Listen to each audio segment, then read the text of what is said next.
लोकोक्ति और मुहावरे का एक खंड भी आपके कोर्स में है। मुहावरे और लोकोक्तियों के प्रयोग से भाषा में चमत्कार आता है। इससे लेखक की शैली में चार चांद लग जाते हैं। बोलने में एक प्रवाह आ जाता है और सुनने वाले को ये बहुत ही रुचिकर लगता है। इसीलिए लोकोक्तियों और मुहावरों का प्रयोग भाषा में किया जाता है। तो मुहावरे का जो अर्थ है, ये शब्द अरबी भाषा से लिया गया है। इसका अर्थ है अभ्यास करना। मुहावरे एक वाक्यांश होते हैं।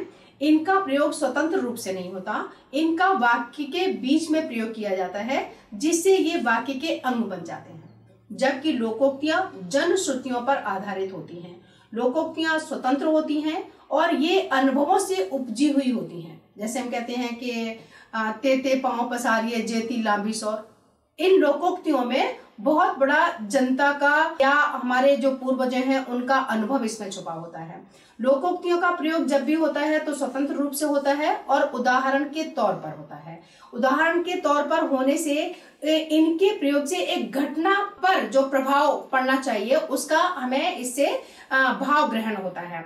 जबकि मुहावरे का प्रयोग हम वाक्यों के बीच में करते हैं, जिससे एक चमत्कार पैदा होता है। ध्यान रखिए, लोकोक्तियों और मुहावरों का शब्दार्थ का भाव नहीं होता, बल्कि इनसे लक्ष्यार्थ ग्रहण किया जाता है। यानी कि इनसे जो भाव पैदा होता है उस भाव को ग्रहण किया जाता है, शब्दों के अर्थ को नहीं किया जाता। जैसे हम नॉर्मली कह देते हैं कि तुम्हारे दांत खट्टे हो गए, तो दांत खट्टे होने से यहाँ पर अभिप्राय नहीं होता।